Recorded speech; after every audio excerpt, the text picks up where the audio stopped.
All right, back. I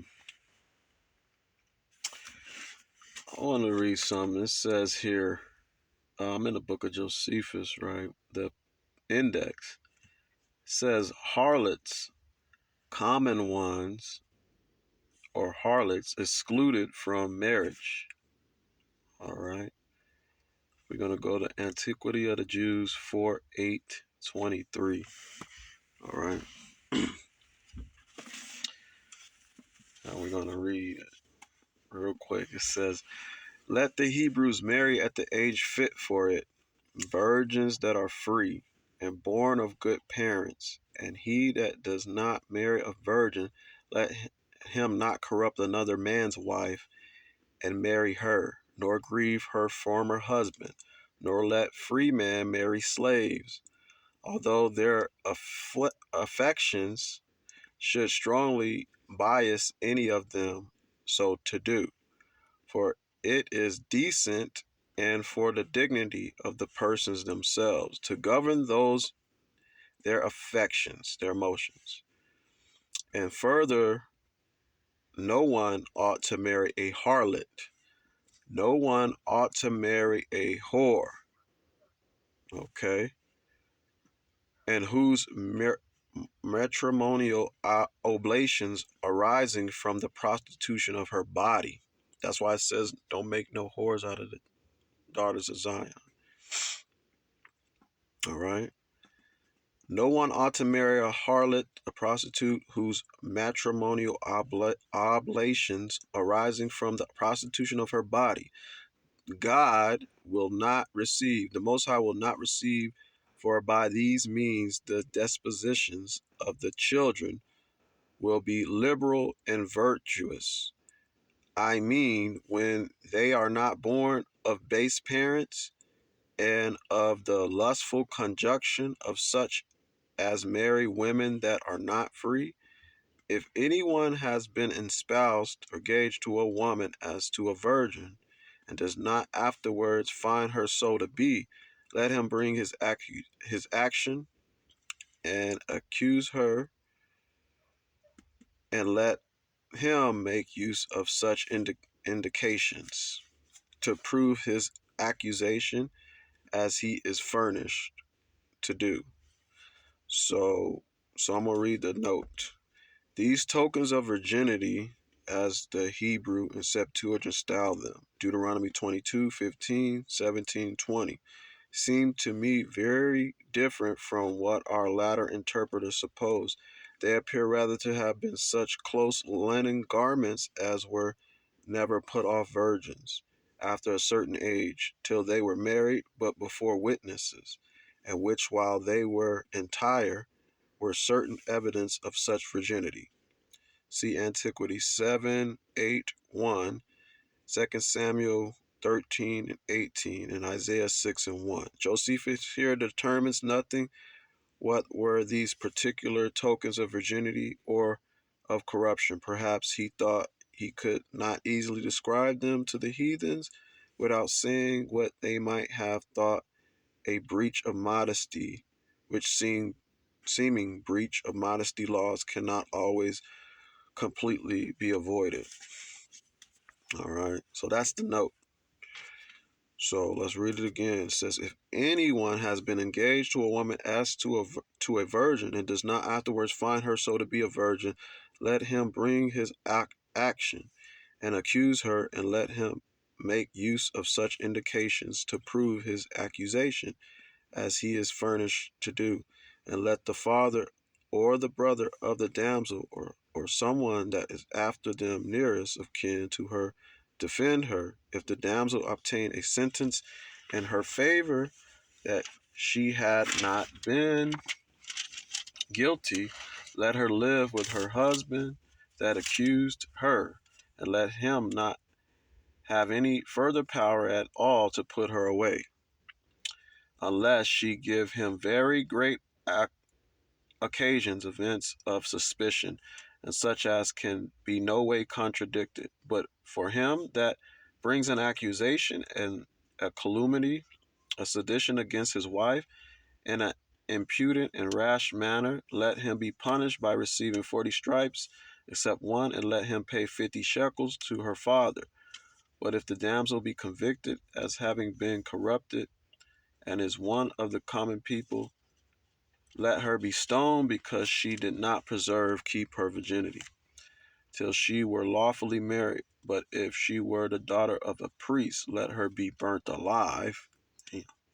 If anyone has two wives, and if he greatly respect and be kind to one of them, either out of his affection, love to her, or for her beauty, or for some other reason, while the other is of less esteem with him, and if the son of her that is beloved by the younger by birth than another born of the other wife, but endeavors to obtain the right of primogeniture from his father's kindness to his mother, and would thereby obtain a double portion of his father's substance. For the double portion is what I have allotted him in the laws. Let not this be permitted, for it is unrighteous that he who is the elder by birth should be deprived of what is due to him on the father's disposition of his estate, because his mother was not equally regarded by him. He that hath corrupted a damsel espoused to another man, in case he had her consent, let both him and her be put to death, for they are both equally guilty. The man, because he persuaded the woman willingly to submit to a most impure action, and to prefer it to lawful wedlock. The woman, because she was persuaded to yield herself to be defiled, either for pleasure or for gain, money.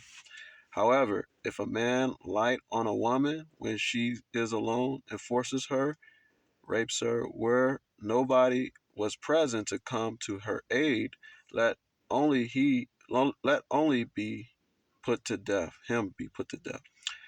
Let him that have corrupted a virgin not yet engaged marry her.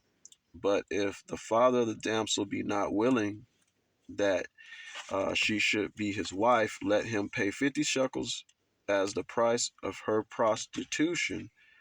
He that desires to be divorced from his wife for any reason whatsoever, and many such causes happen among men, let him in writing give assurance that he will never use her as his wife any more. For by this means she may be at liberty, free, to marry another husband. Although before this bill of divorce be given, she is not to be permitted so to do. All right. So let's read the note here. All right. So it says, these words of Josephus are like those of the Pharisees to our Savior upon this very subject. Matthew 19:3. Is it lawful for a man to put away his wife for every cause? No. All right. Now, she is not to be permitted so to do, but if she is misused by him also, or if when he is dead, her first husband would marry her again, it should not be lawful for her to return to him. If a woman's husband die and leave her without children, let his brother marry her, and let him call the son that is born to him by his brother's name, and educate him as the heir of his inheritance.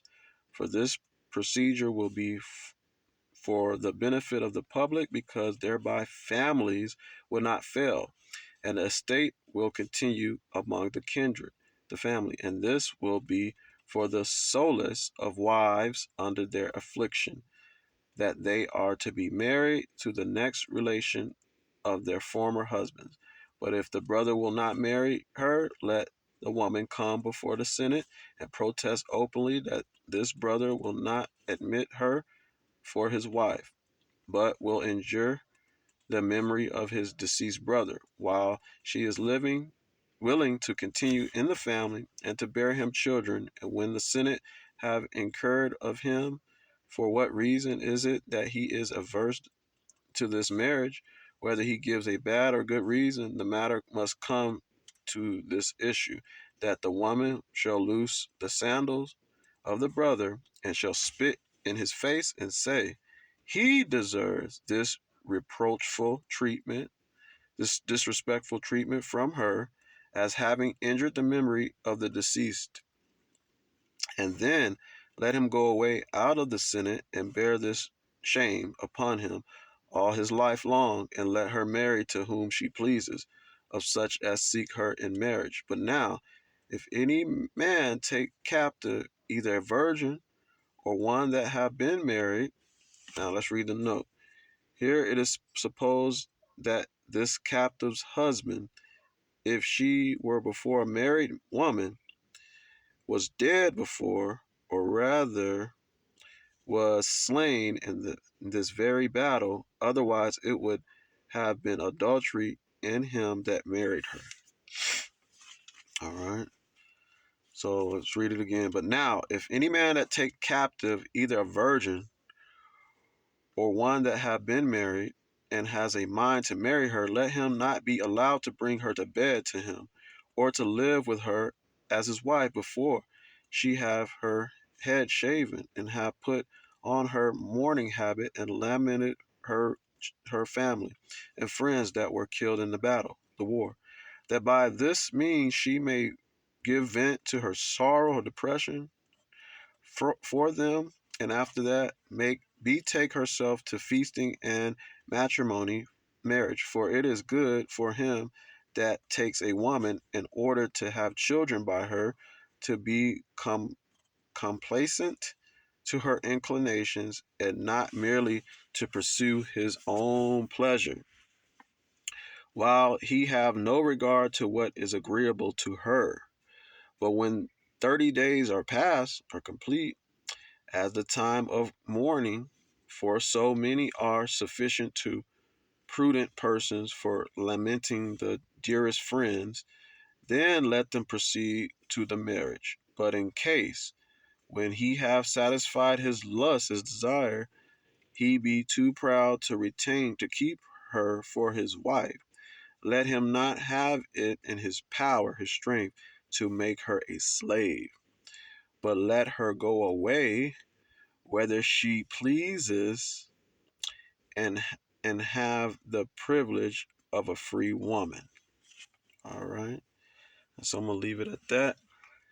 I hope that brings forth understanding. If you don't understand me, go read Josephus. All right, and you'll read that in the Antiquities of the Jews, the Histories of the Jews, um, book 4. I think it's book, paragraph, and chapter. Book 4, chapter 8, paragraph 23. So 4:8:23. All right. Read it. All right. But yeah, um, we weren't supposed to be marrying a harlot. All right. No one ought to marry a harlot whose matrimonial oblations arising from the prostitution of her body. All right. So, something to think about. All right. Shalom.